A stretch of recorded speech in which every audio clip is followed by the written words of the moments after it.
Hello and welcome back to Elden Ring Road to the Shadow of the Erdtree DLC. Here's what happened on the last episode.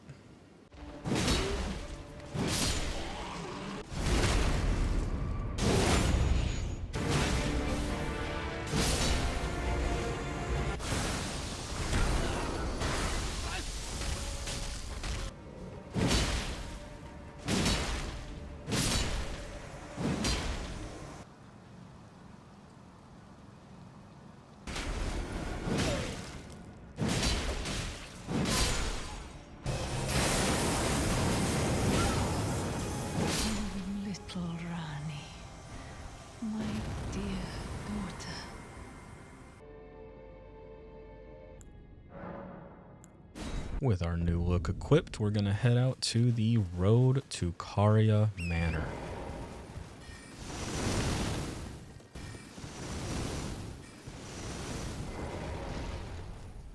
Once we get past the magic traps, we're going to head inside to the courtyard full of Fingercreepers.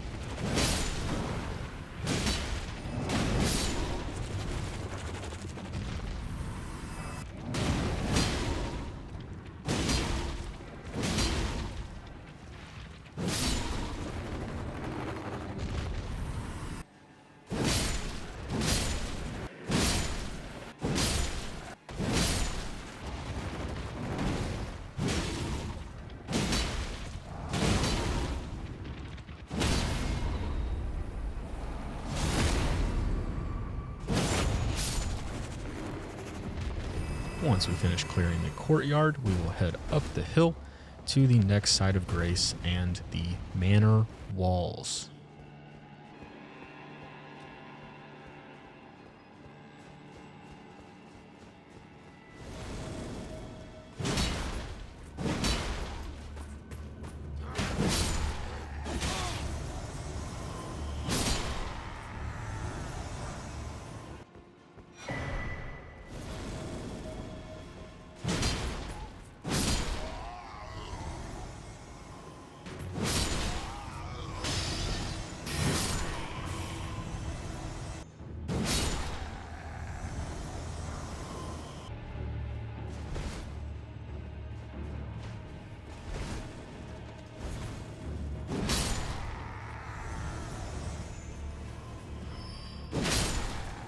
After making our way along the walls, past spirit soldiers and traps, we're going to head up the elevator to our last site of grace before the boss fight of this dungeon.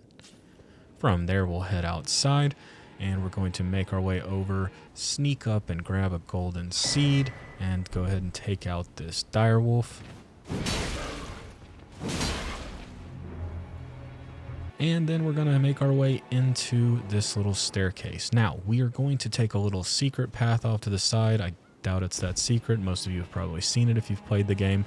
But this is going to allow us to go up here, take care of two of these little nobles. One that's a sorcerer and one that's not. And then we're going to go down this side path and we're going to fight a couple high pages and a Lazuli sorcerer on our way to the boss arena.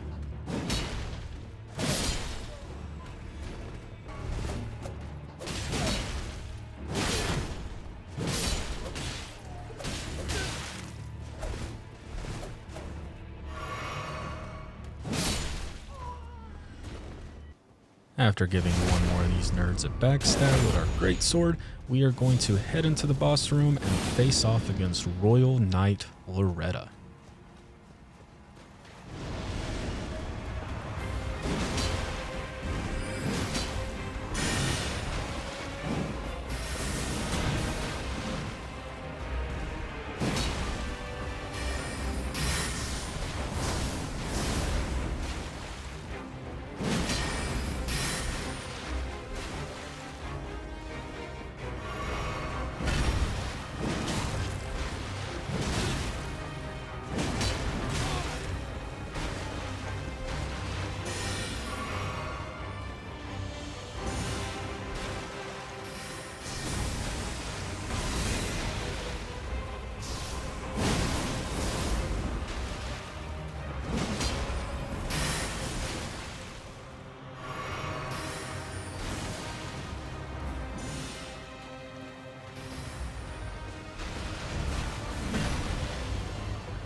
With Loretta down, we get a couple spells and Ash of War that we'll never use, and then we head outside to the Three Sisters area.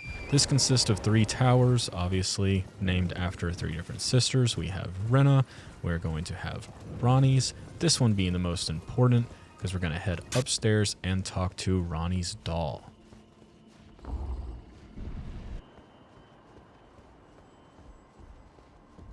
Oh, again we cross paths. I believe I said my name was Rena when last we met. It pleaseth me to see Torrent hale and hearty, but tarnished. What business hast thou here? I have no memory of inking thee an invitation. No reason in particular thou claimest. Intriguing. Then mayhaps fate hath steered thee to this reunion. Wilt thou enter into my service? I am the witch Rani. I stole She is going to make us an offer to come work for her. We will of course accept that so we can get access to her quest line as well as her ending, which is one of my favorite endings of the game, the Dark Moon ending, which is reminiscent of the Dark Lord ending from Dark Souls and the Lord of Hollows ending from Dark Souls 3, which were, ironically, the endings I did on my first playthrough of those games as well. After giving us a brief orientation of our new job, she's going to send us to meet our 3 new co-workers, that being E.G. the blacksmith, which we've already been introduced to. Next, we're going to go to the following room and meet up with our boy Blythe the Furry. Of course, we're going to see him later when we go down to Nokron, looking for the next item in Ronnie's questline. Then we're going to meet for the first time Celavus the Sorcerer, who might be the only other person that's a bigger chotch than Patches. After wrapping up our new hire orientation, we're going to go visit Celavus at his tower, and he's going to do a not-so-great job of being the most obvious villain you could possibly be when he hands us a potion that he won't tell us what it is and tells us, yeah, just give it to Nefeli. Make sure she drinks all of it.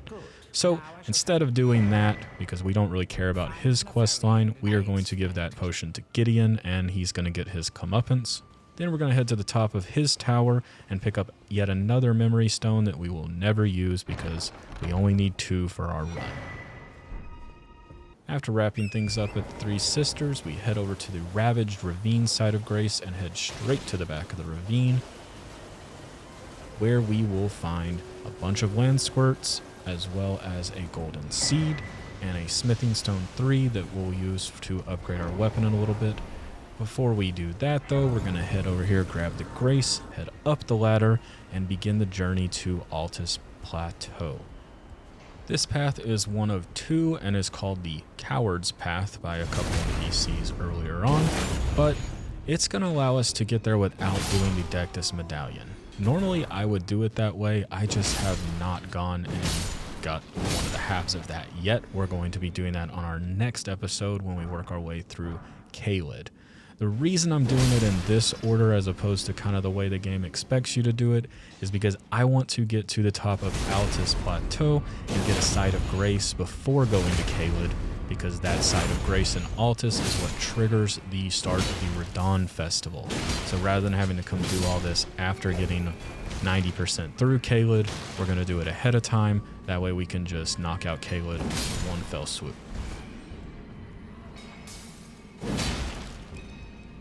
So going through here, we'll make our way past several miners and these little guys with the traps and the smoke bombs and the giggling, and it's awful.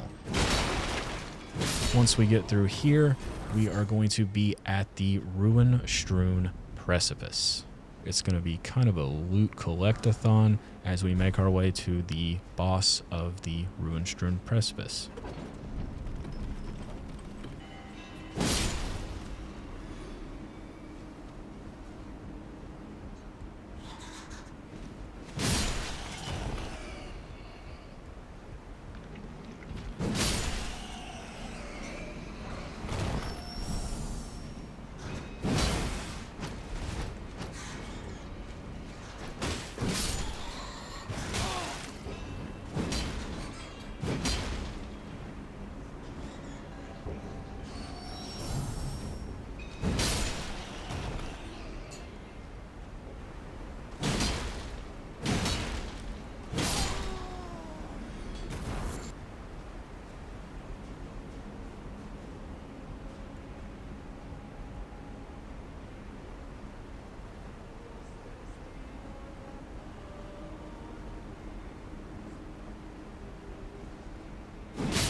As we ride this elevator up to the Grace just before the boss room, we're going to take a quick moment to go upgrade our weaponry before that.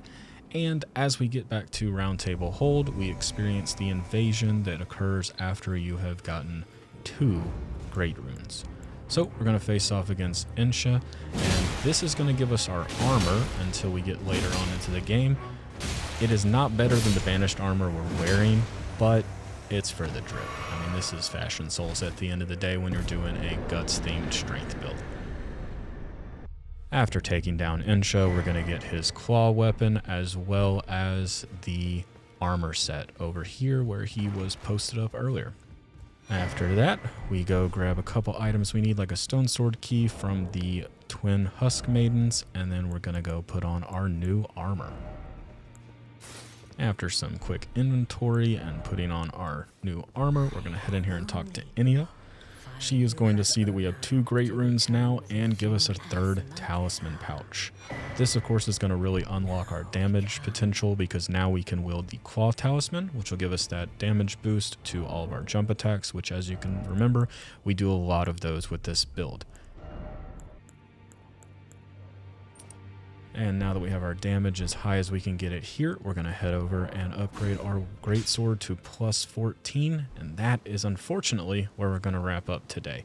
Reason being, I had an issue with some corrupt footage, and because of that, that's all I got. I did not get a recording of the fight against Makar, the Magma Worm, but we did that first try, knocked it out, went on into Altus, and grabbed us a couple graces, and started the Radahn Festival. So on the next one, we're going to head over to Caelid. I hope you enjoyed watching this one, and I hope you'll come back for that one. Please like and subscribe. Let me know you're enjoying the content, and thank you for watching. I'll see you in the next one.